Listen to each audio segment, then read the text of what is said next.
Say your name first. Sure. Alina Habba. I'm President Trump's attorney and spokeswoman, legal spokeswoman. Do you mind spelling for me real quick? ALINAHABBA. Easy. First, let me know when you're ready. First, I want to say that I appreciate Judge Reyes and her comments. I am often a critic of any court where I feel that political motivation or bias is brought in. It was very clear that this judge does her job, takes it seriously, and also takes the privacy rights of Americans very seriously, which is rare these days and something we need this country to get back to. Aside from that, you heard my statement inside. What Mr. Littlejohn did, I do not believe he did alone. There is no way some 30-some-year-old individual got the president's tax returns out of a vault at the IRS.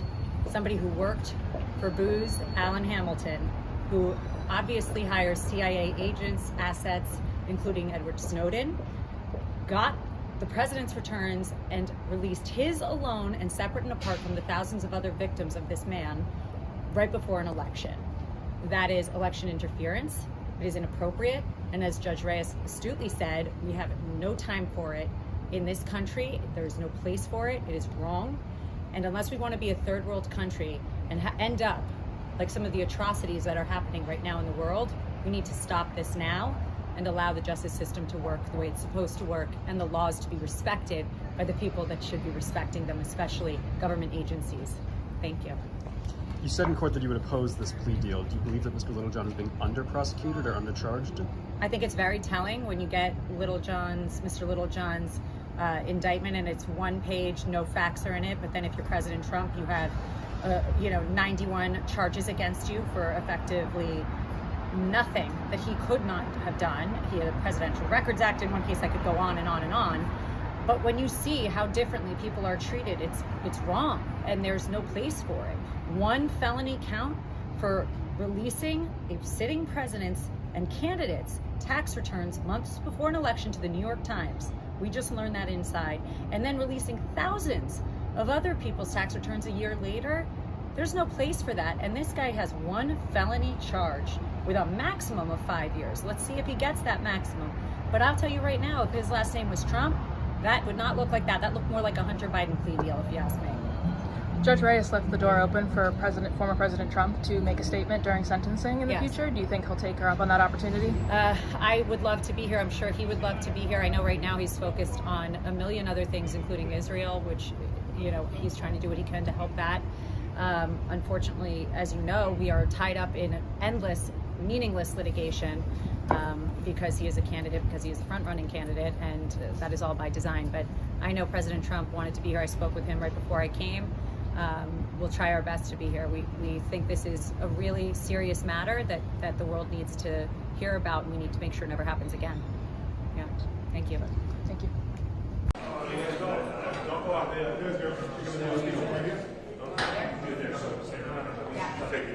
So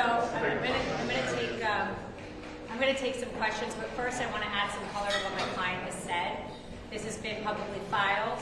It is exactly the waiver that he has referred to in the Statement of Financial Conditions, and I want you to understand how clear it is.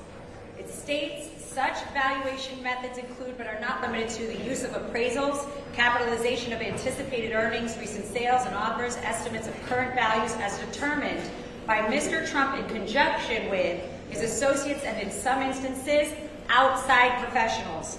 Considerable judgment is necessary to interpret market data and develop the related estimates of current value. Accordingly, the estimates presented herein are not necessarily indicative of the amounts that could be realized upon the disposition of the assets or payment of the related liabilities. The use of different market assumptions and/or estimation methodologies may have a material effect on the estimated current value amounts. Let me explain to you what that is. That is on the Weiser-Mazar Statement of Financial Condition in the front that is always provided to everyone. We have heard numerous witnesses come in and out of this court wasting taxpayer dollars, wasting numerous taxpayer dollars in a city that has fallen apart because they don't want to believe that any business in New York can conduct themselves without the Attorney General sticking her nose in your business with a statute that has never been used against an individual. This is a scary precedent legally for any business in New York. What is happening now is they are saying that the Attorney General is no longer going to use 6312 against consumers. She's going to come after you and your personal business, and then she will bring your children involved because of political motivation. And that is all that is here. I'll take some questions. Anybody? Is Donald Trump going to his deposition? Is that for Of course. He always cooperates. He will cooperate. He's going to be at that ridiculous hearing for a deposition. I'm not going to give you details of my job. Coming back here today or no? He's here. He's here. Yeah. Alina, we just heard an appraiser say that he was surprised that his advice ended up on these statements of financial conditions. What does the former president have to say to that? Well, the former president is going to say anything about it. We're going to cross-examine him, and I think that will say it all. I think you guys need to understand something. Banks hire appraisers. Everybody here knows that. Anybody here that's purchased a home or purchased anything in real estate understands a very basic thing. Let me put this whole case in plain English for you, okay? You are an individual. You go to get something appraised. You say, my house is worth X. The bank doesn't take your word for it. They hire people like that gentleman to go do their own values. Now, those values are going to be lower than the ones that the homeowner or the commercial real estate owner would use. It's very basic. Anybody watching any business television could understand or explain to you these basic principles of real estate. But the point is that's not what this is about. That is not what this case is about. It has nothing to do with this because the statement of financial condition was actually low. The statement of financial condition didn't include President Trump's brand. The statement of financial condition does not include the big picture. If you take Trump Tower and you take the Trump name off of that building and you put Letitia James's name on that building, it will not be worth what it is worth when Donald Trump owns it. Do you have a sense of when the former president will be testifying in this trial? When they call him, he will come up and testify. Okay. Thank you.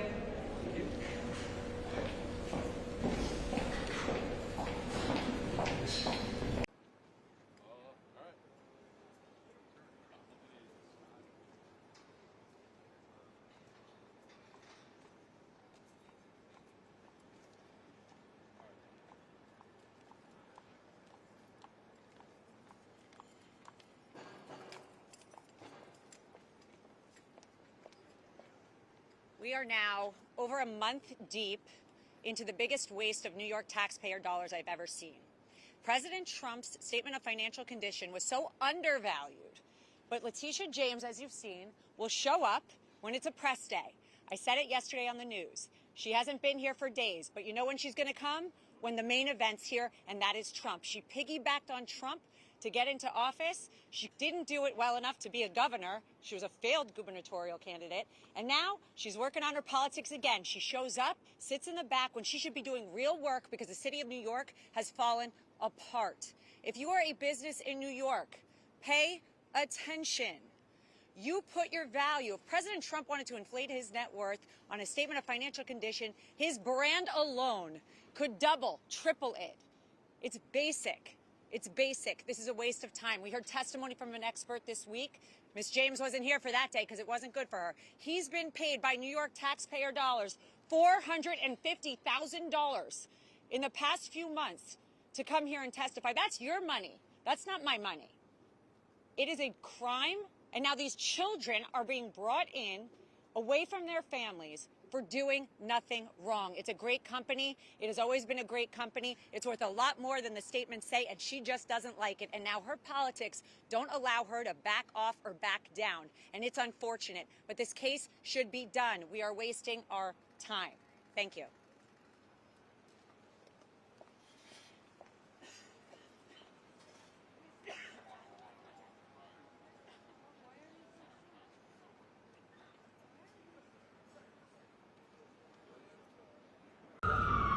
I'm not here to hear what he has to say. That was what rang true, loud, and could not have been more honest, coming from the judge who has already predetermined that my client committed fraud before we even walked into this courtroom. I'm not here to hear what he has to say. Then why exactly am I being paid as an attorney, and why exactly are taxpayer dollars being used in this courtroom? The answer is very clear.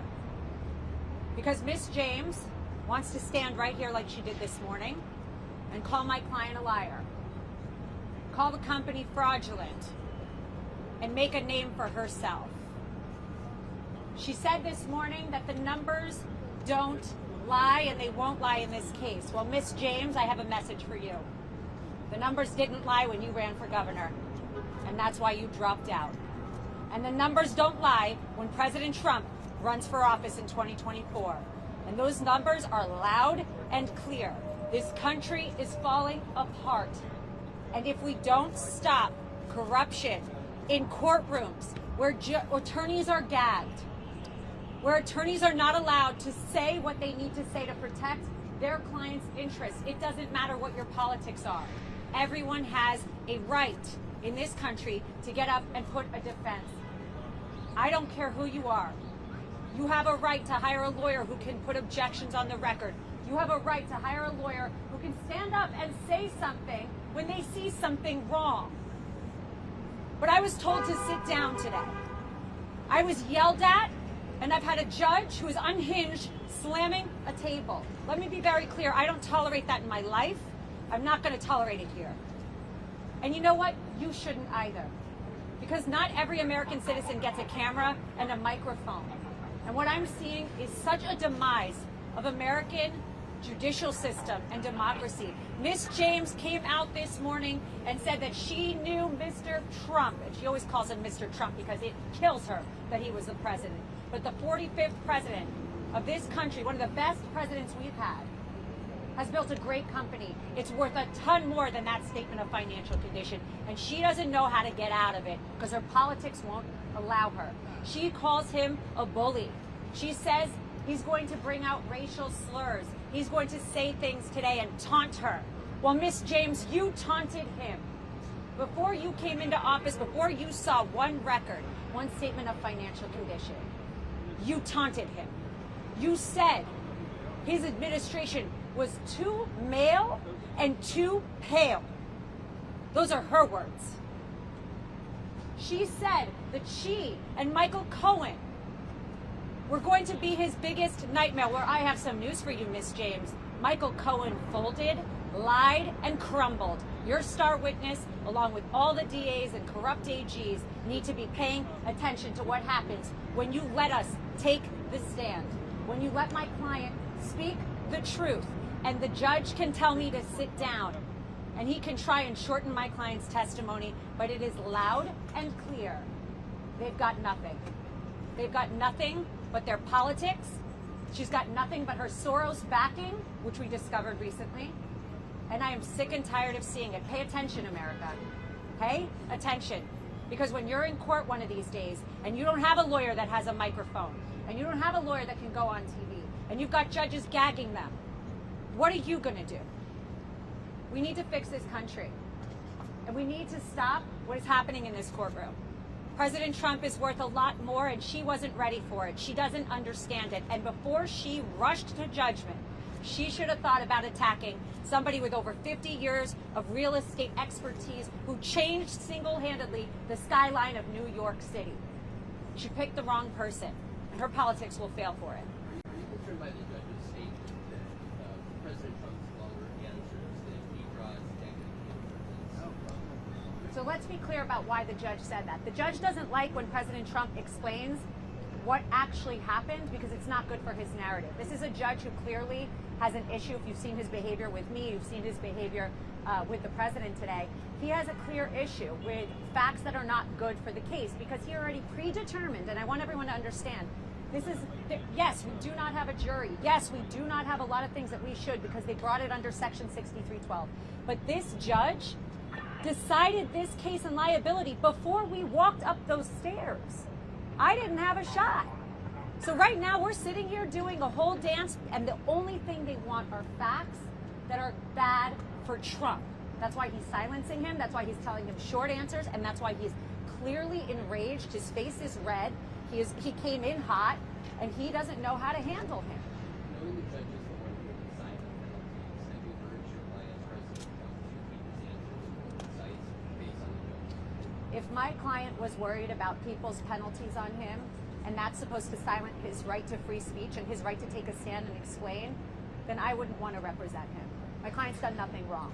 His answer should be full, and if they try and silence him, the record will reflect that, and we'll deal with it on appeal. Yes. Anything else?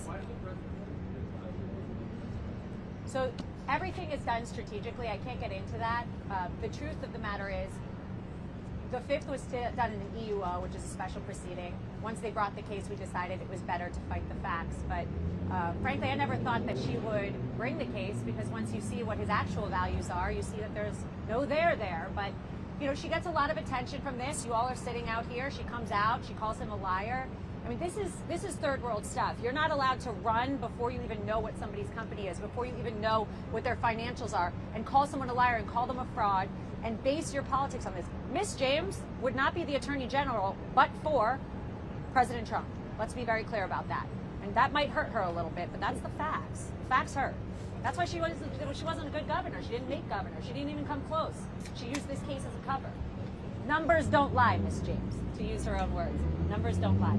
Anything else? Thank you, everybody. Thank you. Today, the Attorney General rested their case, and it is very clear that they have failed to prove the essential elements of the case. If anybody looks at it, we'll be dealing with this all tomorrow on our motion for directed verdict. Unfortunately for Ms. James and the Attorney General, we have spent 3 years doing this based on testimony from Michael Cohen, who walked into that courtroom and under oath in open court admitted that he perjured himself. He forgot about his testimony where he said that the president, that the CFO did nothing wrong. He has been inconsistent. It has been proven, and frankly, he should be prosecuted for it. Thank you. Alina, who's your first witness? Oh, you'll see. I'm not gonna give you I'm sorry? Any hints? Any hints? It'll be great. It'll be great because we have nothing to hide. You have to understand, 3 years of this, they didn't prove their limited things that they had to prove. They couldn't do it. They relied on Michael Cohen. I don't care what side of the fence you are in politics. You can't rely on Michael Cohen. And, I think the DA needs to look at this. I think they need to really prosecute this. And I think they need to look at how much money was spent and expose how much money was wasted by New York on a fake, phony case that's about political, basically ammunition for Letitia James. Look, she was here today. She was here today. Why? Because Ivanka, another child of the Trump family, was dragged into court again. It's enough. It's just enough. Wake up, America. It's just enough. It's the Trumps now, but it could be us. It's not good. Have a good night. See you tomorrow.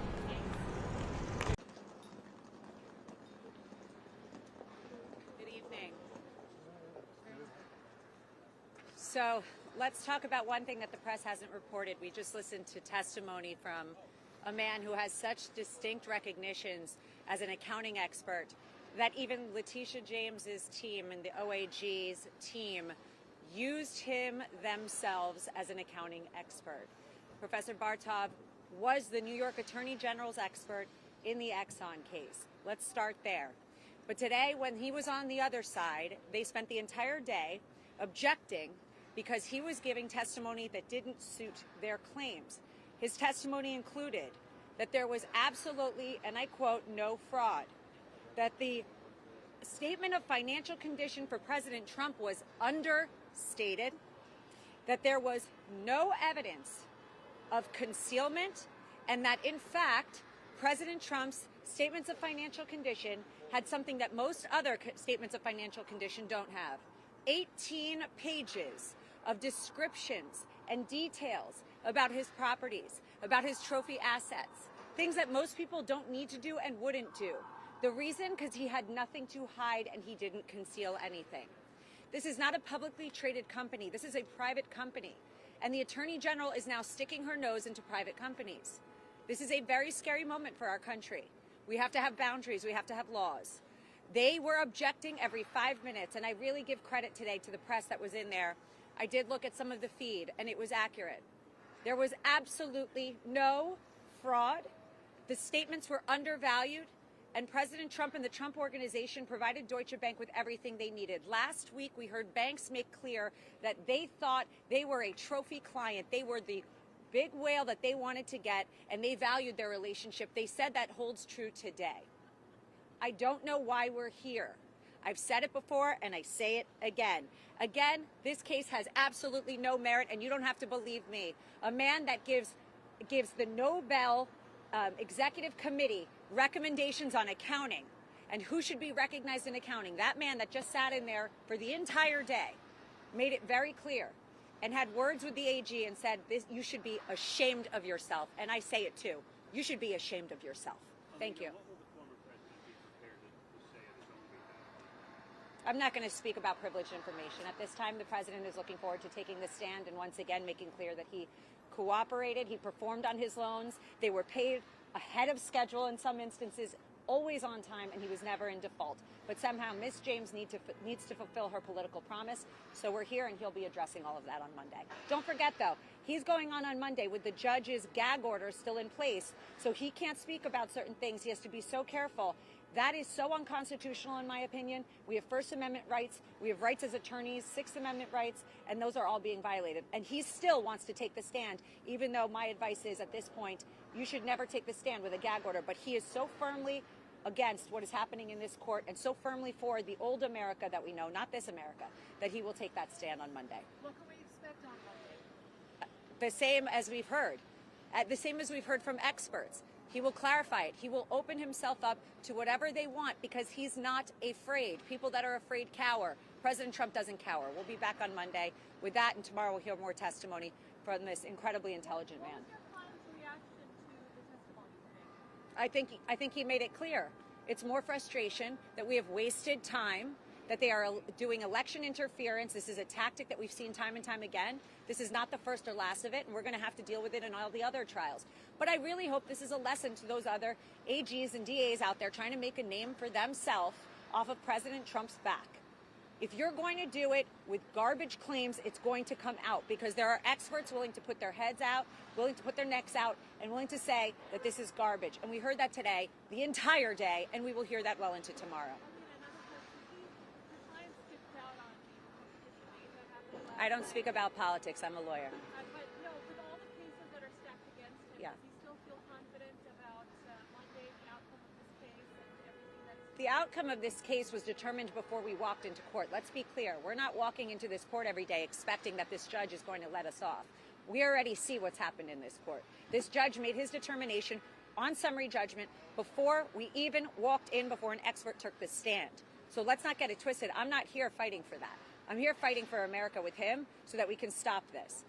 You know, that's the truth of it, and it's a very sad state of affairs. Today and many days we've asked for a directed verdict because there is no case. This case is garbage. Thank you. Is he coming back tomorrow? And another person who's a warrior, she happens to be a beautiful woman, but I never think about that because I never talk about beauty. To me, I can see the most beautiful woman in the world. It doesn't register with me at all. Beauty doesn't matter. But she's beautiful, but she's a great lawyer. And she's been a tremendous protector of a lot of very important people. And she's done an incredible job, and she has tremendous courage. You know, I have these high-priced lawyers, and they're fine, but they go out and I say, go speak to the press. And, you know, you have these animals out there. Oh, there they are, right up there. Whoa. You have these animals out there. They're vicious animals. And these high-priced guys, you know, they're beautiful guys, nice, beautiful suits, everything, nice pay, a lot of money to these people. Go out and speak to the press. Sure, I'd rather not. And she goes, I'll do it. And she goes out there, she's fierce. She's a fierce person. And we appreciate it. Alina Habba. Alina, she says, I'll do it, sir, I'll do it. And she goes and she makes the news every night. She makes the news every night, screaming at these maniacs.